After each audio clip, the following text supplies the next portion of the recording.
नमस्कार दोस्तों, आज है 22 जुलाई और स्वागत है आपका आपके अपने चैनल रॉयल एमपी में। जैसा कि आपको पता है, आप यहां पर सुनते हैं मध्य प्रदेश की सभी महत्वपूर्ण खबरों की शुरुआत करते हैं आज के मुख्य समाचारों से। राज्यपाल लालजी टंडन का लखनऊ में किया गया अंतिम संस्कार। प्रदेश में 5 दिन का राजकीय शोक। वॉल्व युक्त N95 मास्क कोरोना वायरस को फैलने से नहीं रोकता, केंद्रीय स्वास्थ्य मंत्रालय ने जारी की चेतावनी। प्रदेश में कोविड-19 के बढ़ते मामलों के बीच अब तक 16,000 लोग हुए स्वस्थ। मंदसौर में आज 20 दिन की बच्ची ने कोरोना को हराया। और पन्ना में मजदूरों की चमकी किस्मत, खुदाई में मिला बेशकीमती हीरा। खबरों पे चलते हैं विस्तार से। राज्यपाल लालजी टंडन का लखनऊ में राजकीय सम्मान के साथ अंतिम संस्कार किया गया। श्री टंडन ने कल सुबह निधन हो गया। वे 75 वर्ष के थे। श्री टंडन को पिछले महीने की 13 तारीख को लखनऊ के एक निजी अस्पताल में भर्ती कराया गया था। भाजपा के वरिष्ठ नेता श्री टंडन लखनऊ से सांसद और राज्य सरकार में कैबिनेट मंत्री रहे हैं।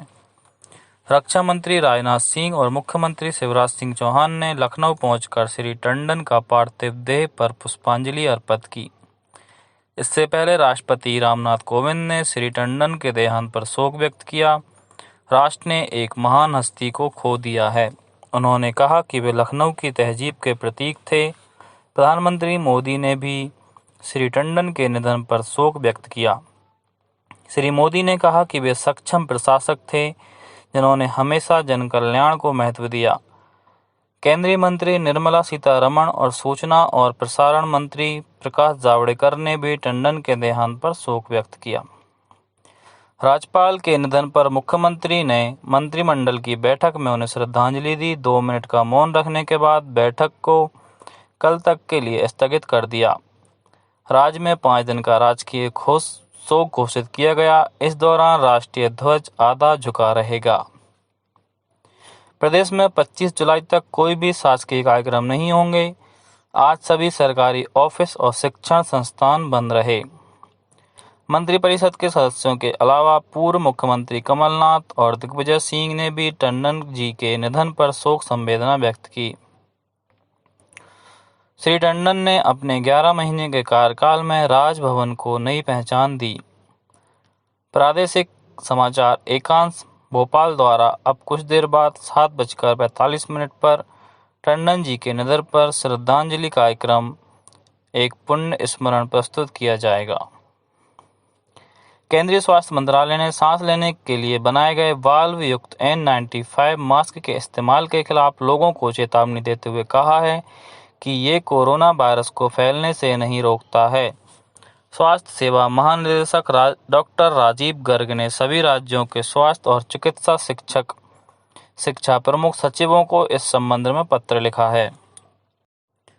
डॉक्टर गर्ग ने कहा है कि इस तरह के N95 मास्क का प्रयोग कोरोना वायरस के प्रसार को रोकने के प्रयासों में बाधक है, क्योंकि यह वायरस को बाहर नहीं निकलने देता।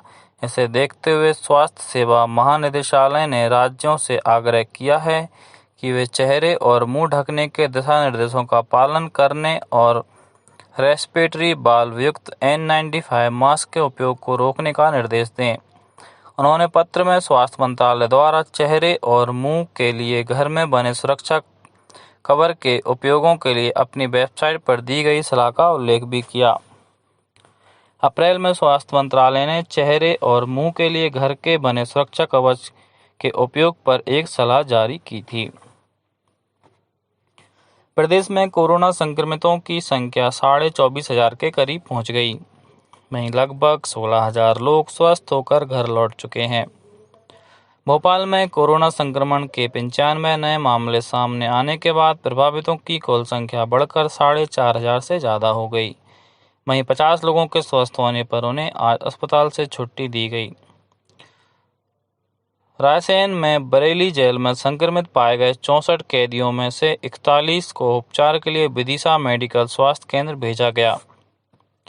टीकमगढ़ में 35 नए मामलों के साथ कोरोना मरीजों की संख्या 269 हो गई। जबलपुर में भी 4 नए मरीज मिले। आगरमालवा में 7 लोगों में कोविड-19 की पुष्टि हुई। उधर छिंदवाड़ा जिले में 69 व्यक्ति स्वस्थ हो चुके हैं। मंदसौर में हमारे संवाददाता ने बताया कि 20 दिन की बच्ची सहित 24 लोगों ने आज अस्पताल से छुट्टी ली। नीमच में 20 नमूनों की रिपोर्ट में 1 पॉजिटिव जबकि 19 नेगेटिव मिले। होशंगाबाद जिले के पिपरिया में एक आभूषण कारोबारी में कोरोना संक्रमण की पुष्टि हुई। जिले में अब सक्रिय मामलों की संख्या 114 हो गई है। भोपाल में कोरोना संक्रमण के बढ़ते मामलों के बीच इस पर अंकुश लगाने के उद्देश्य से आज यहां बाग शेमनिया क्षेत्र में 5 दिन का लॉकडाउन लागू कर दिया। इस क्षेत्र में पिछले 3 दिनों के दौरान कोरोना संक्रमण के लगभग 35 मामले सामने आने के बाद लॉकडाउन लागू करने का निर्णय लिया गया। वहीं पुराने शहर के कुछ थाना क्षेत्रों में 24 जुलाई तक पूर्णबंदी के आदेश जारी किए गए। हालांकि आपातकालीन सेवाएं जारी रहेंगी। शेष दुकानें, व्यापारिक प्रतिष्ठान और कार्यालय आदि बंद रहेंगे। राज्य में कोरोना संक्रमण के मद्देनजर लॉकडाउन लागू करने के संबंध में निर्णय लेने के लिए जिला और विकासखंड स्तर पर आपदा प्रबंधन समूह बनाए गए हैं। पन्ना में लॉकडाउन के दौरान एक मजदूर की किस्मत चमक गई। यहां की उथली हीरा खदान में मजदूर आनंदीलाल कुशवाहा को 10 कैरेट 69 सेंट का जेम क्वालिटी का हीरा मिला। इसकी अनुमानित कीमत 30 लाख के ज़्यादा आंकी जा रही है। आनंदीलाल कुशवाहा ने बताया कि उन्होंने अपने 9 साथियों के साथ मिलकर खुदाई की थी। जिला हीरा अधिकारी SN पांडे का कहना है, लंबे समय बाद यहां पर बड़ा हीरा मिला है, जिसे विधिवत जमा कर दिया गया है। अब इसकी नीलामी में रखा जाएगा। जो भी कीमत मिलेगी, रॉयल्टी और टैक्स काट कर पूरी राशि मजदूर को दे दी जाएगी। आज के समाचारों में इतना ही। कल मिलते हैं।